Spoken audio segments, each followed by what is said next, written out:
ಎಲ್ರಿಗೂ ನಮಸ್ತೆ. ಅನುಸ್ ವ್ಲಾಗ್ಸ್ಗೆ ಸ್ವಾಗತ. ಈ ದಿನ ನಾವು ರುಚಿಕರವಾದಂಥ ಜವೆ ಗೋಧಿಯಿಂದ ಮಾಡಿರ್ತಕ್ಕಂಥ ರವೆಲಿ ಯಾವ ಥರ ಉಪ್ಪಿಟ್ಟು ಮಾಡೋದು ಅನ್ನೋದನ್ನು ತೋರಿಸ್ತೀನಿ.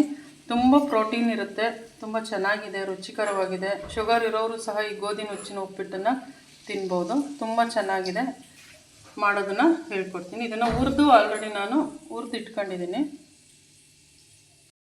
ಹಸಿರು ಮೆಣಸಿನ್ಕಾಯಿ ಸ್ವಲ್ಪ, ಈರುಳ್ಳಿ 1-2, ಟೊಮೊಟೊ 2, ಕರಿಬೇವಿನ ಸೊಪ್ಪು ಸ್ವಲ್ಪ, ಇದ್ರ ಜೊತೆಗೆ ಎಣ್ಣೆ ಮತ್ತು ಒಗ್ಗರಣೆ ಐಟಮ್ಸು.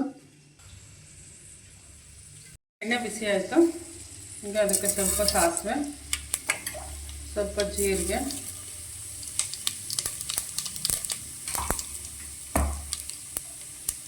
ಉದ್ದಿನಬೇಳೆ, ಕಡಲೆಬೇಳೆ, ಕರಿಬೇವು, ಹಸಿಮೆಣಸಿನಕಾಯಿ,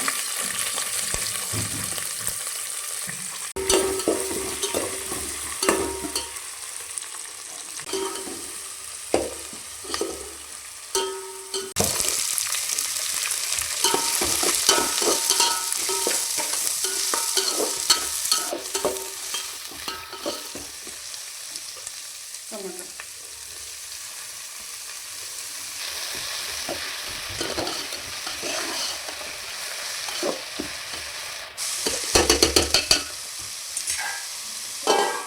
ನೋಡಿ, ಒಗ್ಗರಣೆ ಎಲ್ಲ ಆಯಿತು. ಇವಾಗ ಇದಕ್ಕೆ ನೀರು ಹಾಕಬೇಕು. ನಾವು ರವೆನ ಯಾವ ಅಳತೆನಲ್ಲಿ ತಗೊಂಡಿರ್ತೀವೋ ಅದ್ರ ಡಬಲ್ ನೀರು ಹಾಕಬೇಕು. ನಾನು ಇದರಲ್ಲಿ 2 ಲೋಟ ರವೆ ತಗೊಂಡಿದ್ದೀನಿ, ಹಾಗಾಗಿ 4 ಲೋಟ ನೀರನ್ನು ಹಾಕ್ತೀನಿ.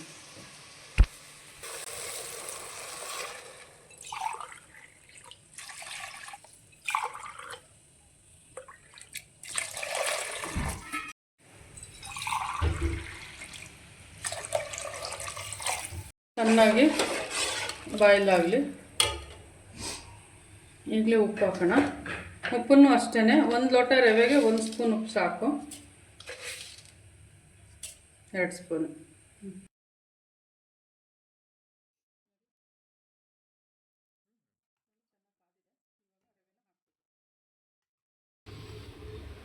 ಈಗ ರವೆಯನ್ನು ಹಾಕ್ತೀನಿ.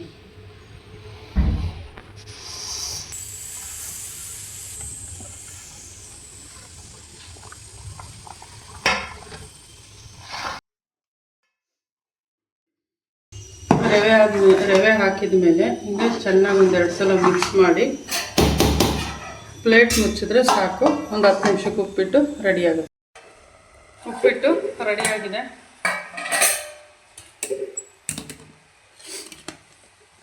ಸ್ವಲ್ಪ ಉಪ್ಪಿಟ್ಟು ಮೆತ್ತಗೆ ಬೇಕು ಅಂದರೆ ಡಬಲ್ ಮಾತ್ರ ಅಲ್ಲ, 1:2 ಅಲ್ಲ, 1 ಲೋಟ ಎಕ್ಸ್ಟ್ರಾನೇ ಹಾಕಿ ನೀರನ್ನ. ಗಟ್ಟಿ ಬೇಕು ಅನ್ನೋರು 2 ಲೋಟ ರವೆಗೆ 2 ಲೋಟ ನೀರು ಸಾಕು. ಸ್ವಲ್ಪ ಮೆತ್ತಗಿರಬೇಕು ಅಂದರೆ 1 ಲೋಟ ಉಪ್ಪಿಟ್ಟು ನೀರನ್ನ ಹಾಕಬೇಕು. ಲಾಸ್ಟಿಗೆ ಕೊತ್ತಂಬರಿ ಸೊಪ್ಪು ಹಾಕಬೇಕು.